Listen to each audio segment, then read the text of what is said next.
अस्सलामुअलैकुम नाज़रीन, programme मुकाबिल public के साथ में खुश आमदीद में हुमारिया जदून। मेरे साथ मौजूद हैं रऊफ क्लासरा और आमिर मतीन साहब। नाज़रीन, सरकारी मुलाजमीन का तनख्वाहों में इजाफे के लिए एहतजाज, मुलाजमीन की पार्लियामेंट हाउस की जानिब कोशिश पर पुलिस मुतहरिक, शदीद शेलिंग की जो अभी भी वक्त दर वक्त जारी है। इस्लामाबाद पुलिस हमेशा मजलूमों के लिए क्यों मुतहरिक हो जाती है, इस प्रोग्राम में बात करेंगे। नाज़रीन, बात करेंगे बिजली, गैस और पेट्रोल की कीमतों में मुसलसल इजाफा, अवाम आखिर जाएं तो कहां जाएं। आज बिजली 1.53 रुपए मजीद महंगी कर दी गई है। इमरान खान हुकूमत महंगाई का खात्मा करने के लिए बुरी तरह नाकाम हो गई है। नाज़रीन, बात करेंगे इस्लामाबाद हाई कोर्ट में तोड़ फोड़ करने वाले वकला के खिलाफ तौहीन अदालत केस समाअत के लिए मुकर्रर कर दिया गया है। तोड़ फोड़ करने वाले 17 वकला को जाती हैसियत में 18 फरवरी को तलब कर लिया गया है। आमिर साहब, प्रोग्राम का आगाज आपसे करूंगी। आज हमने देखा जब तालबात सामने आए, सरकारी मुलाजमीन का तनख्वाहों में इजाफे की बात की उन्होंने, तो पुलिस ने उन पर शेलिंग कर दी। 2 दिन पहले जब chief justice Islamabad high court अपने चैम्बर में महसूर हो गए क्योंकि वकला गर्दी उन्होंने फेस की है और वहां पर वकला ने चढ़ाई की, लेकिन इस्लामाबाद पुलिस हमें कहीं नजर नहीं आई, इवन कि उनके चैम्बर से भी बाहर चली गई। 1-2 महीने पहले की बात है, नर्सेज यहां पर आई अपने हकूक के लिए, उन पर भी जो है वो इस्लामाबाद पुलिस ने ऐसे ही अटैक किया, क्रैकडाउन किया। तो ये क्या वीक को देखकर इस्लामाबाद पुलिस अटैक करती है? इस्लामाबाद पुलिस का कंडक्ट तो है ही है कि ये बिल्कुल आपने सही कहा कि ये ताकतवर जो तबके हैं उन पे तो ज़ाहिर है वो जरूरत नहीं है। ये वकला फॉर एग्ज़ाम्पल, ये कल जो है उन्होंने पूरा इस्लामाबाद तोड़ फोड़ दिया, अदालतें तोड़ दी, तो उनके ऊपर गायब थी बिल्कुल है। आज ये गरीब क्योंकि क्लर्क थे बेचारे, सरकारी मुलाजमीन थे, तो मार मार के सुबह से लेके इस वक्त सूरत हाल ये है कि इस्लामाबाद एक वार जोन बना हुआ है। और ये जंग के ज़माने में जिस तरह काबुल या बैरूत था, ये बैरूत बना हुआ है। सुबह से यहाँ पे जो है टीयर गैस चल रही है और सारी सड़कें बंद हैं। सरकारी मशीनरी, क्योंकि सरकारी मुलाजिम सड़कों पे हैं, सेक्रेटेरिएट बंद है, सरकार के तमाम दफातर बंद हैं। इस्लामाबाद जो है वो पाकिस्तान से कटा हुआ है। ये जो श्रीनगर हाईवे जो है, इसने श्रीनगर को आज़ाद कराना था, वो श्रीनगर हाईवे अब बंद है इस वक्त जो है ना, वो तो आज़ाद नहीं हुआ। ये इस्लामाबाद के लोग कैद होके रह गए हुए हैं कि इस वक्त केपी से जो ट्रैफिक आ रही है सब जैम हुई हुई है, वो नहीं मोटरवे बंद है, पंजाब से बंद है। इस्लामाबाद बिल्कुल बेसूर होके रह गया है। गवर्नमेंट मफलूज है इस वक्त, तमाम दफातर बंद हैं। उसके बाद उससे पहले ये कल तक कचहरियाँ बंद थी, डिस्ट्रिक्ट कोर्ट्स, हाई कोर्ट बंद था, पार्लियामेंट तकरीबन बंद ही होकर रह गई हुई है कि जहाँ सेशन होता नहीं है, होता है तो वो चलता ही नहीं है, वो बिल्कुल मार कुटाई वहाँ पे इधर उधर की मुक्का सब कुछ चल रहा होता है। सब पार्लियामेंट भी तकरीबन बंद है। उसके बाद जनाब ये वो धमकी आ गई है PDM की कि मार्च उन्होंने कहा जी पूरा पाकिस्तान हम बंद कर देंगे। और मैं जो इनकी गवर्नमेंट की जो सूरत हाल जा रही है कि जिस तरह के आज बिजली उन्होंने दोबारा 1.53 पिछले दिनों यूनिट बढ़ाई थी, आज खबर आ गई है 1.53 शायद 53 जो है पैसे मजीद बढ़ेगी। और गैस जो है वो भी 13 रुपये कुछ पैसे पर MMBTU वो गैस भी बढ़ रही है। तो महंगाई का जब ये हाल होगा तो मुझे कोई शक नहीं है कि पूरे पाकिस्तान की अवाम जो है ना करीब वो सड़कों पे आ जाएगी। PDM का इसमें कोई कसूर नहीं है, कोई क्रेडिट नहीं होगा। ये अल्हम्दुलिल्लाह इमरान खान साहब की गवर्नमेंट का ये क्रेडिट होगा कि वो बिल्कुल वो जो फॉर्डर दे रहे हैं और कोई गवर्नमेंट को परवाह नहीं है। मैं अभी देख रहा था, इमरान खान साहब की अभी ट्वीट आई है कि श्रीलंका के मुसलमानों को जो है ना वो कब्र में दफनाया जा रहा है। और भाई साहब पहले पाकिस्तान के मुसलमानों को आप संभालें, यहाँ का फिक्र कर लें। यहाँ बंदोबस्त हो नहीं रहा, उनको श्रीलंका के मुसलमानों की फिक्र हो रही है। यहाँ पे कोई वजीर नहीं नजर आ रहा, कोई वजीर आजम नहीं नजर आ रहे। इस वक्त इस्लामाबाद बंद है, सेक्रेटेरिएट बंद है, कचहरियाँ तकरीबन बंद थी, आज बड़ी मुश्किल से खुली हैं। ये कल तक अस्पताल आप भूल गई हैं, वो भी पिम्स वाले भी हड़ताल के ऊपर थे। आपने सही कहा, नर्सें, पिछले दिनों टीचर जो है, हम पता नहीं किस मुश्किल से यहाँ दफ्तर में पहुँचे हैं और इस वक्त इसका वो पुरसाने हाल नहीं है। तासुर क्या है? तासुर ये है कि ये गवर्नमेंट जो है ना ये एक कमज़ोर, लाचार, बेबस गवर्नमेंट है और बेहिस भी। इनको ये टीचर हमने यहाँ पे शोर मचाया, 1 महीना पड़ी रही बेचारी गरीब, वो अपना मांग छोटे छोटे अलाउंसेस जो है ना मांग रही थी। इनको कोई एहसास नहीं है। ये जो बड़े बड़े तबके, ये देखे ना IPP 400 बिलियन दे दो, ये फलाना 2000 ट्रिलियन के ये एक्सपोर्टर्स को जो है ना कंसेशन दे चुके हुए हैं, और 2-4 बिलियन जो है वो एक्सपोर्ट्स बढ़ी हैं, और 12 बिलियन के करीब जो है ना उनको कंसेशंस दे दिए। 12 बिलियन ये जो है, मैं डॉलरों की बात कर रहा हूँ। और जो है आम आदमी जो है ना, गरीब क्लर्क हो, गरीब टीचर हो, गरीब डॉक्टर हो, गरीब कोई भी हो, उसको मार मार के टीयर गैस ये कीमा बना देते हैं। ये गरीब परवर गवर्नमेंट है। और जो ही कोई बड़ा पावर ब्लॉक आता है ना, इनके दिल यूं फूल जाते हैं। वो गवर्नमेंट के वो जो है वो कहते हैं IPPs दो ना 400 अरब रुपया, कोई ऑडिट नहीं है, दे दो। वो फलाना जो है कॉरपोरेट, उसको दे दो, उसको दे दो। गरीब के लिए आप ये देखिएगा नेगोशिएशन चलेंगी, कई दिन चलेंगी, वो सड़कों पे बैठे रहेंगे, रोना रहेगा। दूसरा कमजोर ये है कि इनकी दहशत, ये डर होता है ना गवर्नमेंट का, रियासत का, कि ये रियासत है, इससे नहीं लड़ना। ये इनको पता है लोगों को कि यार अरबों खरबों के स्कैंडल हो गए, JIDC में ये चोरियां इनकी पकड़ी गई, IPPs में पकड़ी गई, पेट्रोलों में पकड़ी गई। 2-3 साल से इनकी गलतियों की वजह से लोड शेडिंग है, मगर कोई एक बंदा नहीं निकाला जाता, कैबिनेट से किसी को नहीं निकाला जाता।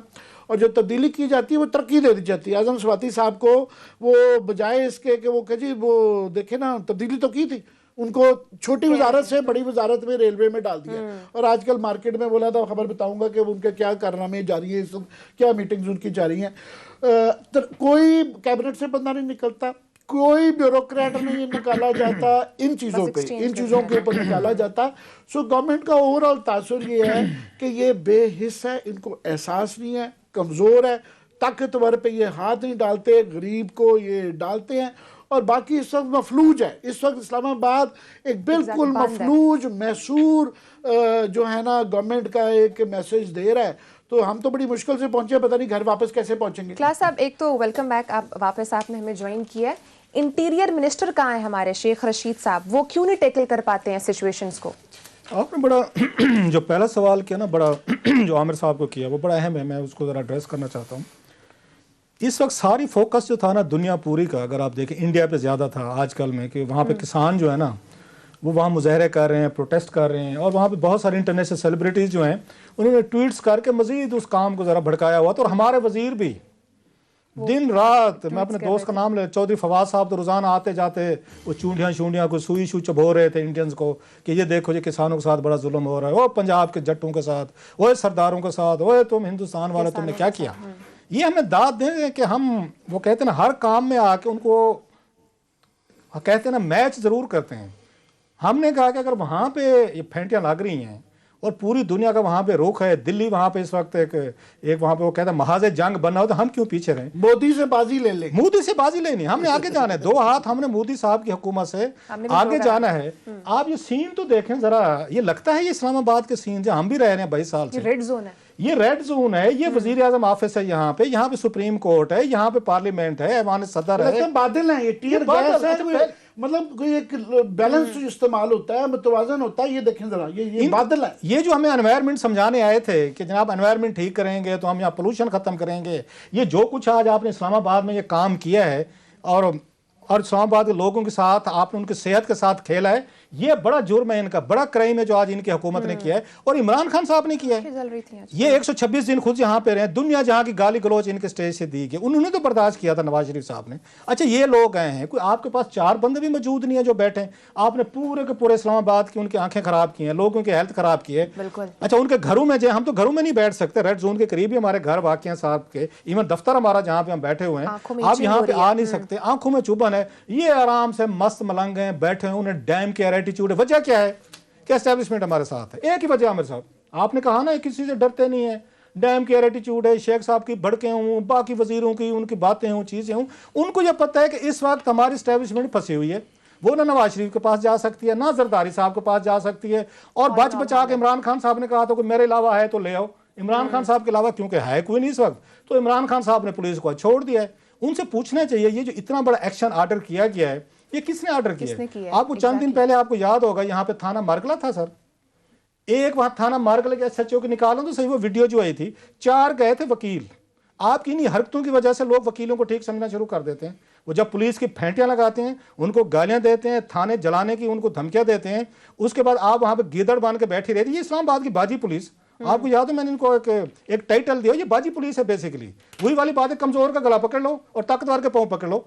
उसकी वीडियो देखें, जो SHO गए वो थाने में, इन्होंने 2-4 मेरा ख्याल वहां पे गिराए थे, आपको याद आ जाए, कुछ दिन पहले वीडियो आई थी। बिल्कुल 4 गए सर वकील, 4 उन्होंने SHO को बैठ के मां बहन की गालियां दी सर, मुंह पे दी, ये सबने सुनी है कौम ने।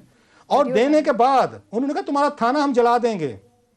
इनको जुर्रत नहीं हुई ना, यहाँ के IG को हुई, और काजी जमील साहब जो आए हैं सुने बड़े पंप एंड शो के साथ, आप इतने बड़े IG थे, बड़े यहाँ पे शेर जवान थे, आप जाते ना अपने थाने को रेस्क्यू करते, अपने SHO को इज्जत बहाल करते। वो अभी बड़ा डीट बन के यूं करके SHO साहब बैठे रहे, हमने सबने सीन देखे, सबके गालियां दे रहे हैं, वो दांत निकाल रहे हैं, दांत निकाल रहे हैं आपका SHO। अगले दिन जनाब वो 4 बंदे गए हैं, एक फूल का दस्ता लिया 150 रुपए का, और को 150-200 रुपए का उन्होंने मिठाई का डब्बा उसके मुंह पे मारा है। उसके SHO वही SHO यूं करके बैठा, उसकी तस्वीरें रिलीज की हैं, इसी IG साहब ने की हैं, आपको याद होगा। और भाई साहब आप इतने बड़े ग्लेडियर थे, बहादुर थे, तो जरा मत्था लगाते वकीलों के साथ। उन्होंने परसों जो कुछ हशर किया है, आपकी पुलिस खड़ी थी ना, भाग गए ना दुम दबा के।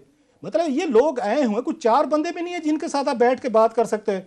आपने सारे का सारा गुस्सा वकीलों का भी इन पे निकाल दिया है, आपने ताकतवर लोगों को निकाल दिया। वहां पे शेख साहब ने एक बयान नहीं दिया, जो उन्होंने वहां पे इस्लामाबाद में हरकत की है उसमें इन वकीलों ने, या जो थाने में जाकर उन्होंने SHO को गाली, वहां शेख रशीद चुप है, वहां पे सारे के सारे चौधरी चुप हैं। आपके वजीर जो हैं, इमरान खान साहब का कहीं से बयान ही नहीं आया। भाई आप इस मुल्क के वजीर आजम हैं, लेकिन इनको उन्होंने कहा दुम्बा बना दो, मार कुट कर दो, हमारे पास पैसे नहीं है। आपके पास बाकी चीजों के सारे पैसे हैं, आप 50 करोड़ रुपए एक MNA को देने को तैयार है ताकि आपके ATMs, आपके बैरून मुल्क के यार दोस्त, आपके चंदा पार्टी वो सेनेटर बने, उसके लिए 50 करोड़ है एक के लिए। किसान को सब्सिडी नहीं देंगी, ना गंदम पे ना कॉटन पे। अब $3 बिलियन की कॉटन मंगवा रहे हैं, पहले जो है वीट मंगवाई है।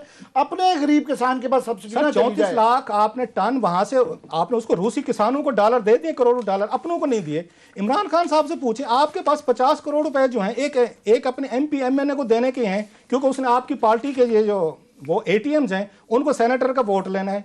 आपके पास अली जैदी साहब को देने के लिए, जुल्फी बुखारी साहब को देने के लिए, अली मोहम्मद खान साहब को देने के लिए, शेख रशीद को देने के लिए जो गाड़ियां मंगवाई थी सर 40 करोड़ की, वो तकसीम करने को तैयार है। जैसे आपने भैंसें बेची थी ना, आपने भैंसें बेची ना 28 लाख रुपए की, तो गाड़ियां भी बेचते 40 करोड़ रुपए की दें। वो तो अपने वजीरों को अपने लिए आप तनख्वाहें भी रखते हैं, हेलीकॉप्टर भी यूज करते हैं, प्रोटोकॉल भी लेते हैं, नई नई गाड़ियां भी डिस्ट्रीब्यूट करते हैं, आपके यार दोस्तों के उनके खांचे भी चल रहे हैं, 60 मेंबरान की कैबिनेट भी आपने बना ली है, उनके भी पैसे हैं। ये बेचारे आपसे आ जाएं कि 20% दे दें, कोई हमें 10% दे दें, आप कहते हैं हमारे पास पैसे नहीं। तो आपके पास बाकी पैसे, ये जो बिजली गैस के पैसे बढ़ा रहे हैं, ये जो आमिर साहब ने भी बात की, और 4 दिन से एक ही बात बेचारे एक उस पर बात कर रहे हैं।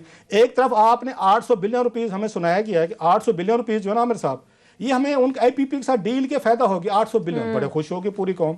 अब जरा देखें ये कौम को मामू कैसे बनाते हैं। दूसरी तरफ चौथी दफा बिजली की कीमत बढ़ा दी है। और भाई अगर आपने बिजली की कीमत रोज बढ़ानी है तो मुझे समझें उस 800 अरब रुपए का अगले 15 सालों में हमें क्या फायदा है। आप उसको बराबर किए जा रहे हैं। सो खान साहब सर मुतमिन है, उनकी हुकूमत को कोई खतरा नहीं है सर। अपने खर्चों के लिए भी पैसे हैं, अपने उनके ATMs के लिए वो भी पैसे हैं। उन्होंने इलेक्शन जिस तरीके से तरक्याती फंड का जो केस चल रहा है सर ये सुप्रीम कोर्ट में, उसके लिए खान साहब के पास पैसे भी हैं, माल भी है उनके पास विल भी है, गाड़ियां भी हैं, सिक्योरिटी भी है, सब कुछ है। इन लोगों को उन्होंने दुम्बा बना दिया। And it's a shame for Islamabad police, जो हरकत इन्होंने की है, इतनी मैसिव इन्होंने यहाँ पे टीयर गैस की है, पूरे इस्लामाबाद को अफेक्ट किया है। अगेन इस पे मैं तवक्को रखता हूँ कि सुप्रीम कोर्ट को या हाई कोर्ट को इनको बुला के इस पे IG पे पर्चे देने चाहिए, इन्हें इस्लामाबाद पुलिस पे देने चाहिए। इन्होंने हेल्थ हैजर्ड्स इन्होंने क्रिएट किए, जरा देखें तो सही। आमिर साहब इन्होंने हमारी जानों को खतरे में डाला है, इन पे तो मुकदमे होने चाहिए इस्लामाबाद पुलिस पे सारे। बस हमारी उम्मीदें सुप्रीम कोर्ट पे थी, ये वकीलों के उस पे भी है। बहुत डरते डरते जसारत कर रहे हैं कि जनाब ये कल हमने पूछा, सुप्रीम कोर्ट भी बेबस नजर आई हमें। शुक्र है कि एक दलेर आदमी है जिसका नाम जस्टिस अतर मिनुल्लाह है, उन्होंने जो है कंटेम्प्ट के अंदर 17 के करीब लोगों को किया हुआ है। वरना ये हुकूमत तैयार है, बिल्कुल तैयार थी और तैयार है सब कुछ खत्म करने में। कल हमने चौधरी फवाद साहब से पूछा कि जनाब इस मसले का क्या करना है। सारा दिन उन्होंने आपकी गवर्नमेंट को मार मार के, आधा शहर के उन्होंने पत्थर जो है अदालतें भी तोड़ दी और लोगों को भी पत्थर मारे। तो क्या इसका वो कहे कि जी फिक्र ना करें, 3 दफ़ा कहा उन्होंने कि हल निकल आएगा। हल से मुराद निकालने से मुराद ये है कि इनके पर्चे भी ख़त्म हो जाएंगे और इनको दोबारा दफातर भी दे दिए जाएंगे और इनके खिलाफ नाजायज़ कब्ज़ा भी नहीं हटाएगा। हमें सर हल नहीं चाहिए, हमें एक चाहिए कि जिन्होंने ये कानून तोड़ा है उनको सज़ा मिलनी चाहिए, उनके लाइसेंस कैंसिल होने चाहिए। और ये बार्स पाकिस्तान की, ये बार्स का जो बुनियादी मकसद से ही खो दिया इन्होंने।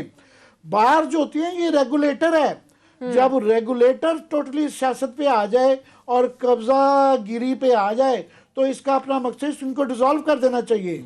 बिल्कुल ये जो है इनकी कोई किसी किस्म की कानूनी हैसियत ही नहीं रही है कि जब ये अगर ये बेंच की इज्जत नहीं करवा सकते, अदालतों की इज्जत नहीं करवा सकते और ये नाजायज़ कब्जा गिरों वकला गर्दी के साथ ब्लेटेंटली पंजाब बार, लाहौर बार, इस्लामाबाद बार, बिल्कुल मजम्मत तो क्या उल्टा वो कह रही है कि इन्होंने बिल्कुल ठीक किया। दूसरा इनको सजाएं होनी चाहिए और साथ में ये है कि बिल्कुल इनके कब्जे ख़त्म करने चाहिए और इनके खिलाफ एक्शन जारी रहना चाहिए। सुप्रीम कोर्ट की तरफ हमारी अभी भी बड़ी उम्मीद है कि इसके ऊपर 2 दिन से सुप्रीम कोर्ट खामोश है।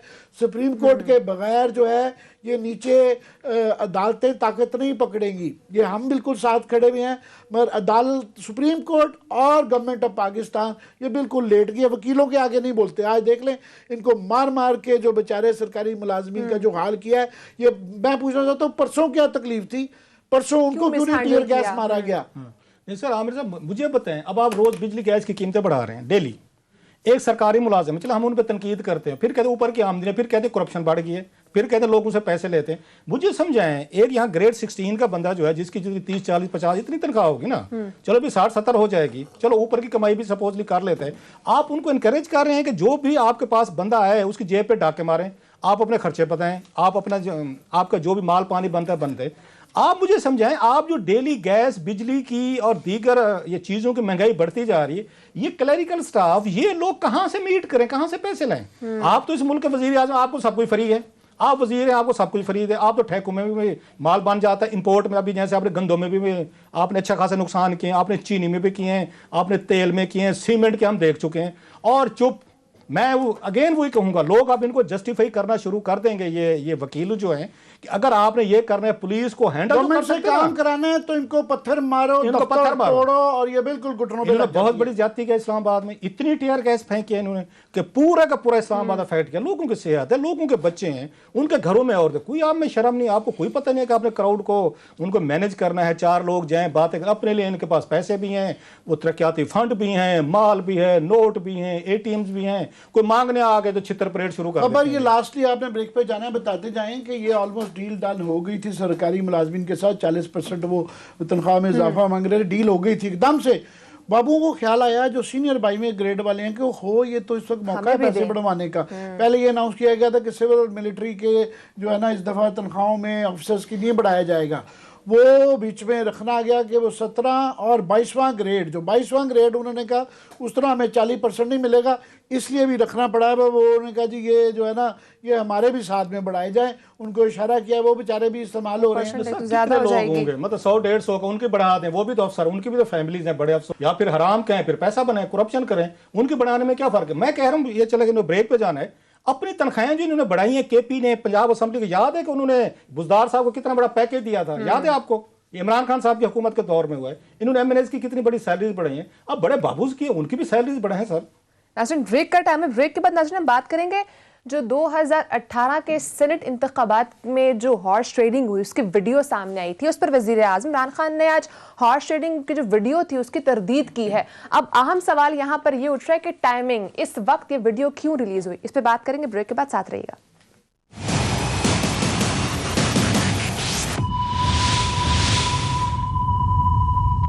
वेलकम बैक नाज़रीन, 1-2 दिन पहले एक वीडियो रिलीज हुई 2018 के सेनेट इंतखाबात में जो हॉर्स ट्रेडिंग हुई थी, उसके बाद इस वीडियो पे बहुत सारी बातें होना शुरू हो गई। आमिर साहब, अब सवाल ये नहीं रहा कि कौन वोट बेच रहा है या कौन खरीद रहा है, सवाल अब ये हो रहा है कि अभी क्यों वीडियो रिलीज की गई है। वज़ीर आज़म इमरान खान साहब ने भी आज कहा कि मेरे पास होती तो मैं अदालत में पेश ना करता। नहीं, ये मैं आपसे एग्री नहीं करता कि ये सवाल नहीं रहा कि कौन बेच रहा है कौन ख़रीद रहा है, ये इम्पॉर्टेंट है। बात ये है कि पूरे पाकिस्तान को पता था और ये कई पिछले जो है ना तसलसल से कई दहाइयों से सिलसिला, हर सेनेट के इलेक्शन पे ये गड़बड़ हो रही थी। सिर्फ ये होता है कि इंसानी एक तबा है कि वो जब विजुअली देखता है ना चीज़ तो फिर उसके असरात और होते हैं कि ये फॉर एग्जांपल मैं कहता हूँ हिरोशिमा की पहली दफ़ा 25 साल बाद तस्वीरें रिलीज हुई तब लोगों को पता चला हो बड़ा जुल्म हुआ, या वियतनाम का जब लोगों को पहली दफ़ा विजुअल्स आए तो तब एहसास हुआ कि यार क्या जुल्म हुआ है। तो ये विजुअल देख के आप देखें ना किस बेशर्मी से ये देखें, ये टांगे चौड़ी करके जिस तरीके से बेगैरती के साथ वो पैसे गिन गिन के ले रहे हैं। एक होता है कि रिश्वत का भी आम आदमी का होता है कि छुप छुपा के दी जाती है, यार फलाने को कोई साहब कह रहे नहीं, वो जो है ऑनर अमंग थीव्स, वो कहते हैं कि वो भी उनके यहाँ भी कुछ ऑनर होता है, कोई ऑनरेबल तरीका होता है। कितनी बेतरीक और बेशर्मी से ली जा रही है ये विजुअल्स जो है ना, आपको इंसानी नफ्सियात को हिला देते हैं। सिर्फ ये है कि पहले जिसको पता था अब लोगों ने एक्चुअली देखा है कि यार इस तरह होता है, तो उनको एक एहसास हुआ है कि एकदम से कि हो यार ये कुछ इस तरह हैरानी की बात है।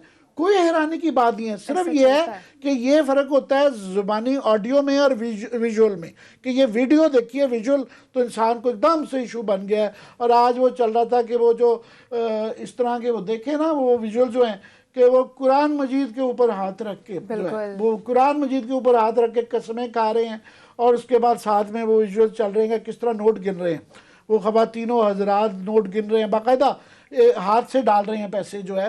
तो साथ में उनके आप बयान चल रहे हैं, कोई कह रहा है नहीं जी ये परवेज़ खटक साहब ने करवाया था, हमें तो एज इफ जस्टिफाई कर रहे हैं। चलो जी परवेज़ खटक ने ही करवाया था तो आपने भी तो लिए दिए। अब परवेज़ खटक साहब कह रहे हैं कि नहीं जी मैं घर दिखा दूंगा, ये मेरा कोई ताल्लुक, हमारे तो बंदे थे। बात ये है कि ये घिनौना कारोबार है और इसमें तमाम पार्टीज इन्वॉल्व रही हुई हैं खरीदो फरोख्त के अंदर जो है। और ये लोग ये नहीं समझ रहे कि it's not just about senate elections. सिर्फ ये नहीं है कि सेनेट में चंद लोग आ जाएंगे, यहाँ से रॉट शुरू होता है। जब ये लोग करोड़ों 4-4 5-5 करोड़ रुपया दे के ये जब सीट लेंगे तो फिर उन्होंने पूरे भी तो कर रहे होते हैं ना। पूरे कहाँ से होते हैं? ये जो 50 करोड़ का हम शोर मचा रहे हैं इसके कमीशन इसमें से ली जाती है। फिर उसके बाद वो कमेटियां बन जाती है, एक CDA की कमेटी होती है, एक जो है कंस्ट्रक्शन की कमेटी होती है, ठेकेदार 80% ठेकेदार जो है ना पाकिस्तान की इतनी बड़ी कंस्ट्रक्शन कंपनी है उन सबका एक सेनेटर होता है और वो समझते हैं उनके लिए एक बिजनेस है कि हर दफ़ा वो अपना ख़रीदते हैं। मैं अनकरीब वो नाम भी बता दें कि ये सेनेटर है, ये जो ठेके देने के ऊपर जो बैठी रेगुलेटरी सेनेट की कमेटी होती है वो देख लेंगे कि जनाब 80% उसके अंदर वो ठेकेदार बैठे हुए हैं। उनके लिए बिजनेस है कि उनके यहाँ पे मफाद वो किए जाएँ, उनको डिफेंड किया जाए और ठेके दिलवाने में मदद की जाए। वो 5 करोड़ रुपया खर्च के 5 अरब रुपए के मफाद लेते हैं। सो ये बिगनिंग होती है, ये जो इस वक्त नहीं रोका गया तो ये आइंदा फिर ये चलता है। ये पॉलिसी के ऊपर भी आती है, फिर ये पावर लॉबी जिस तरह हम कहते हैं ना कि ये सारा रिग्ड हो गया हुआ है, ये बार्स रिग्ड हो गई हुई हैं, ये पार्लियामेंट रिग्ड हो गई हुई है, ये गवर्नमेंट रिग्ड हो गई हुई है कि ये एक ओलिगार्की बन गई हुई है। तमाम ये मवाद ब्रस्टोला ये जो टर्म्स होती हैं कि जी एलीट कैप्चर लोगों को नहीं समझ आती। यही है कि ये शराफिया, ये हमारी सिविल मिलिट्री ब्यूरोक्रेसी, हमारा सेठ, हमारा बाबू, ये ऊपर से सब मिल गए हुए हैं। ये हमें लगा देते हैं, कभी हम PTI के पीछे चले जाते हैं, हम नून लीग के पीछे थे।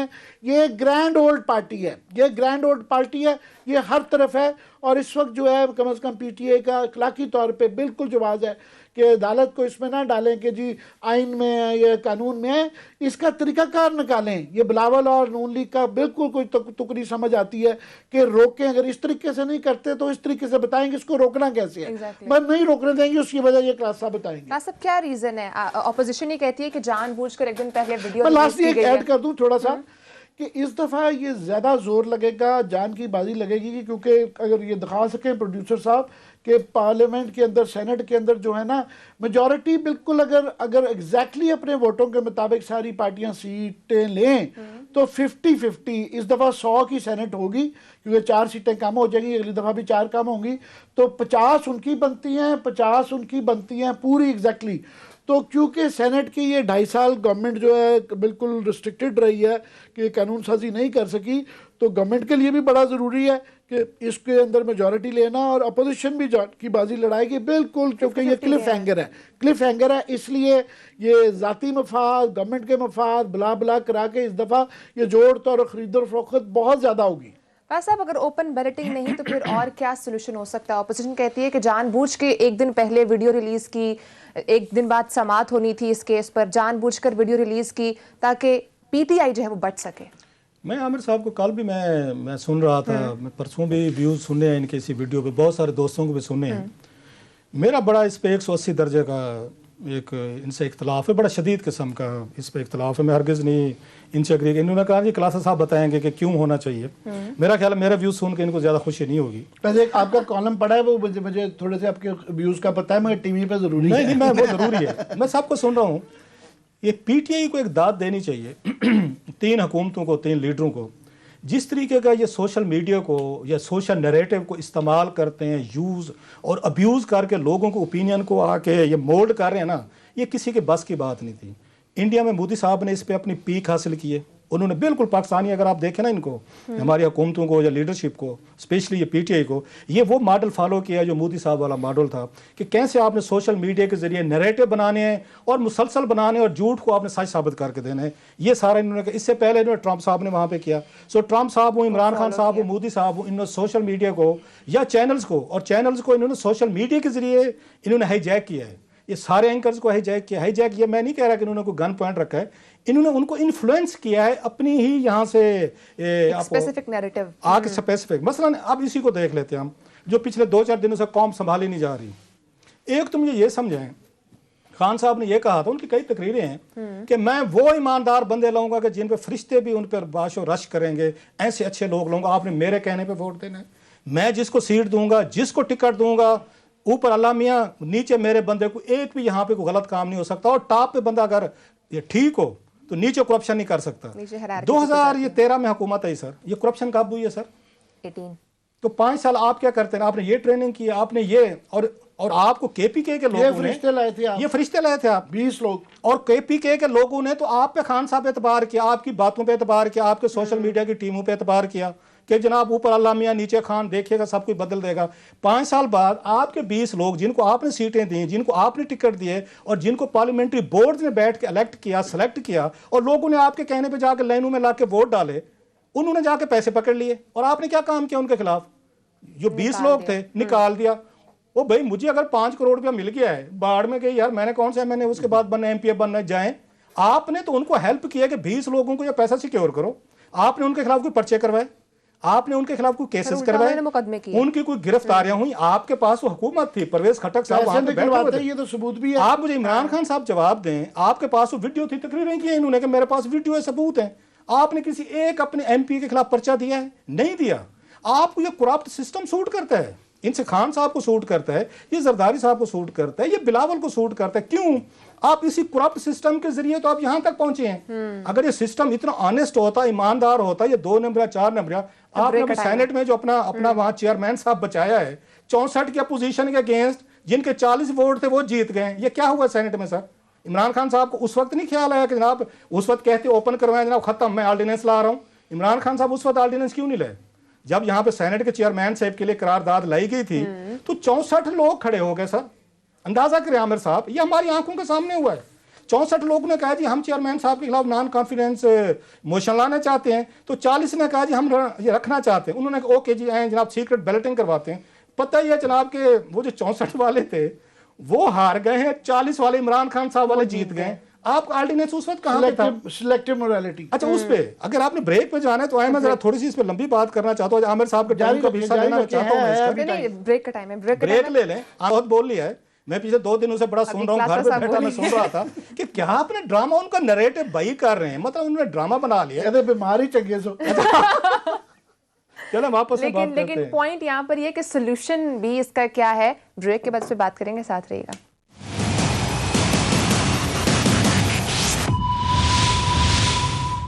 वेलकम बैक नाज़रीन। नाज़रीन, ब्रेक पे जाने से पहले क्लास साहब ने बात की थी कि इमरान खान साहब ने कहा था मेरे पे ट्रस्ट करें, मुझे वोट दें, मैं साफ लोग लेकर आऊँगा, फरिश्ते जैसे लोग लेकर आऊँगा।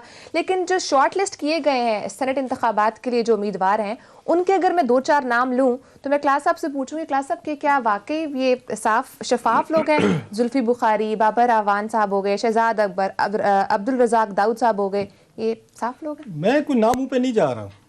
अच्छा, मैं आपको एक और इसकी बताता हूँ। आज आमिर साहब चुप करके सुनेंगे मुझे ये, ओके, क्योंकि वही मैं कह रहा हूँ, इनको 4 दिन मैंने बैठ के सुना है पूरी, बल्कि कौम को सुना, एंकर्स का सारा का मातम और सबका पता नहीं क्या मत आ गई है, पता नहीं यहाँ पे आसमान गिर पड़ा है, वीडियो सामने आ गई। यहाँ पे डॉक्टर आसम हुसैन की एतराफ़ी बयान आया था, आपको याद है सर? उसने बताया था कि कैसे दुनिया बाहर में हमने माल बना, क्या हुआ? अब सहूलत मिर्जा का आखिरी बयान याद है सर? उस दिन भी, उस रात भी क्या मत आ गई। ये कौम खोते गद्दे खा गई है। यहाँ पे आपके सामने जो चीज़ें आती रहती हैं, आपका क्या ख्याल है? वीडियो आ गई, उसके बाद ये सारी, आपने वो लिस्ट देखी है सर जो इमरान खान साहब ने इशू किया पार्लियामेंट्री बोर्ड की? ज़रा इमरान खान साहब भी अपनी ट्रांसपेरेंसी का जवाब देना इस कौम को कि आग इससे पहले वो एक ऑर्डिनेंस जारी हो गया, कानून पास हो रहे हैं और क्या मत बच गई है कि जनाब सेनेट में पता नहीं करप्ट आने वाले हैं और हमने रास्ता रोकना है। इनके सामने पेश किए गए 8 नाम के ये पार्लियामेंट्री बोर्ड होगा जो सेनेट की सीटों को बैठ के वो करेगा। नाम पहले से तय कर चुके हैं। वो कहते हैं we have made up our mind, एक है ना अंग्रेजी का, don't confuse with the facts. जहन हम बना चुके, हमें फैक्ट्स के साथ कंफ्यूज ना करें। उन्होंने जनाब 8 नाम खान साहब के सामने पेश किए गए थे। 2 नाम खान साहब ने हाथ से लिखे हैं, ऐड किए हैं पार्लियामेंट्री बोर्ड में। अच्छा। एक नाम आमिर साहब का बड़ा पसंदीदा है उसमें, जिस पे इन्होंने कोई बात नहीं की, ना रात की है ना परसों की है, वो है आमिर कियानी का। Who is Aamir Kiyani? बहुत बड़ी ATM। ये वही आमिर कियानी साहब है जिनकी वजह से कहा गया था 40 बिलियन रुपीस का आपने अद्वियात का लोगों पे डाका मरवाया। आपने उसको हटवाया क्योंकि आपको ये पता चला था, बहुत सारे सबूत जो हैं आपके पास, आपकी इंटेलिजेंस ने दिए थे कि कोई दुबई का जिक्र हो रहा था, कोई पैसों की बातचीत, आगे पीछे लेन देन। आपने जिस बंदे को तरक्की देखी उसके बाद उनको जनरल सेक्रेटरी पार्टी का बना सर, पंजाब का उन्होंने हवाले किया कि पंजाब आपका है। जरा खान साहब की ट्रांसपेरेंसी देखे, जिनके जरिए सेनेटर इन्होंने इलेक्ट करवाने हैं, जिन्होंने टिकटें देनी है। ये तो बाद में आएगा ना कि आपने हाथ खड़े करने हैं या आपने हाथ नीचे करने हैं। जो आमिर कियानी साहब स्कैंडल में बकौल आपकी पार्टी के निकाले गए, उनको आपने पार्टी का बड़ा ओहदा भी दिया, चलें दे दिया जी, मान लिया जी पार्टी ठीक करेंगे। प्लस आपने क्या एक और काम किया, आपने अपने हाथ से अपने प्यारे का नाम लिखा कि इसको भी बोर्ड में रखना है आपने। कि आमिर कियानी साहब हमें बताएंगे कि कौन कौन उम्मीदवार जो है ना बड़ा ईमानदार है, वो बड़ा ट्रांसपेरेंट है और सेनेट ऑफ पाकिस्तान को बहुत जूम करके ऊपर लेके जाएगा। जब आप खुद इस तरह के बंदे बोर्ड में रख रहे हैं और पहले से आपने नाम बता दिए हैं, आप अपने दोस्तों को अकोमोडेट करने के लिए, क्योंकि आपको पिक एंड ड्रॉप देते थे जिनके बिजनेस का आपको भी पता नहीं था, और आपने अरशद शरीफ के प्रोग्राम में उसने पूछा, आपको याद होगा कि जुल्फी बुखारी साहब क्या करते हैं यार, जरा वो ये जो अगेन इनका क्लिप बना ढूंढ कर रखें। उन्होंने कहा जनाब आपके दोस्त से ये जुल्फी बुखारी साहब कौन है? खान साहब क्या करते हैं? उन्होंने 8-10 साल से मेरे दोस्त हैं। उन्होंने करते क्या है? कोई कारोबार? कहते ये तो मुझे नहीं पता। भाई जिस बंदे के बिजनेस का आपको नहीं पता, आपने लंदन से उठाया, उसको आके हमारे पे इंपोज कर दिया कि आपके ये he is the best man to deliver. चलें जी, कौम उस पर भी मान गई। आपने डबल नेशनैलिटी भी उस पर आप आके कंप्रोमाइज बंदे की वजह से कानून चेंज किया जा रहा है। आपने उस एक अपने दोस्त की वजह से पूरा कानून चेंज करवा रहे हैं कि डबल नेशनैलिटी। खैर इंडिया नहीं देता, वैसे इंडिया के साथ मुकाबला है हर वक्त, इंडिया नहीं देता डबल नेशनैलिटी पे। एक चीज। दूसरी, आप मुझे बताएं, केपी जो है, मेरी मादरत अपने केपी के दोस्तों के साथ में पहले से माफ़ी मांग लेता हूं उनसे, जो अगर कोई नाराज़ हूं, ये बड़े इंतने सेंसिटिव दोस्त हैं हमारे यहाँ के, ये बड़े दिलेर हैं, कि हर दफ़ा आप लोगों पे इल्ज़ाम क्यों लगता है कि आप बिकते हैं? पंजाब में क्यों नहीं लगता इल्ज़ाम?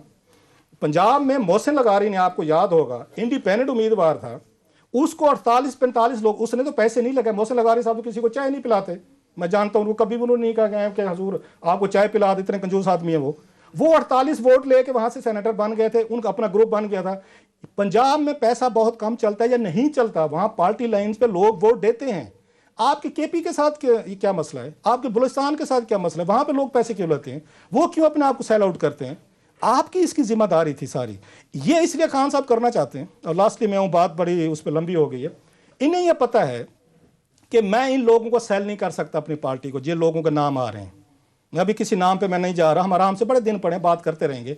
ये अपनी पार्टी को जब आप सेल करने में नाकाम रहे हैं, जब लीडरशिप अपने लोगों को इंस्पायर करने में नाकाम रही है, जब वो ये उनको कैल करने में नाकाम रही है कि ये लोग मुझे क्यों चाहिए और मैंने इनके जरिए क्या क्या काम लेने हैं, आप उनके साथ डलाक करने में, कन्विंस करने में, उनको चार्म करने में बैडली नाकाम हुए हैं। आप ये शिकस्त माने, ये बात आप ये कहें कि यस मेरा जो चार्म था, मेरी जो अथॉरिटी थी, जो मेरी इन पे एक रोब था, दबदबा था और मुझे लीडर मानते थे, वो नहीं रहा। इसलिए मुझे अब कानून चाहिए, मुझे इनको आके कंट्रोल करने के लिए लॉ चाहिए। और तमाम वो लोग इनके नज़दीक इनको ये मशवरे दे रहे हैं सारे, जो खुद बेनिफिशरी हैं, जिन्होंने सेनेट की टिकटें लेनी है। आप बाहर से पार्टी के लोग ले हैं, जिन्होंने 22 साल यहाँ पे खल्ले खाए हैं, मारें खाई हैं, जिन्होंने यहाँ पे आके आपके लिए यहीं पे इस्लामाबाद में कोड़े खाए हैं, उन्होंने यहाँ पे आके टेयर गैस खाई है, पुलिस के हाथों मरे हैं, उनमें से किसी का नाम नजर नहीं आ रहा। They are the aliens. Mostly लोग जो नाम आ रहे हैं, दे आर द एलियंस। अब पंजाब में रिवोल्ट होगी इनके खिलाफ, रीजन वो इनको जानते नहीं है। केपी में होगी रिवोल्ट इनके खिलाफ क्योंकि वो इनको जानते नहीं है। तो खान साहब ने एक इसका तरीका निकाला है कि वीडियो निकाल दो, देखा। मैं तो कहता था आपको, उन्होंने सुप्रीम कोर्ट को इन्फ्लुएंस करने की कोशिश की है, उन्होंने आगे मीडिया को बिल्कुल सक्सेसफुली उन्होंने इन्फ्लुएंस कर लिया है, उन्होंने सोशल मीडिया को भी अपना नैरेटिव बना दिया। अपनी नाकामी नहीं बता रहे, अपनी फेलियर नहीं बता रहे कि आपने ऐसे लोगों को टिकटें कैसे दी हैं, इनका बैकग्राउंड आपने इन्फॉर्मेशन कैसे की है, आपने इनको चेक्स कैसे दिए, इनके रेफरी कौन थे, इनको रेफरेंस किसने दिया, आपने दूसरी दफा धोखा कैसे खाया। 2018 में तो धोखा खा गए, मान लिया अभी पहली दफा हो गया, आपको नहीं पता चला 20 लोगों ने करोड़ों कमा लिए जिनके खिलाफ कार्रवाई आपने नहीं की। आप मुझे बताएं कि फिर 5 साल बाद फिर आप कह रहे हैं नहीं मुझसे नहीं कंट्रोल होगा।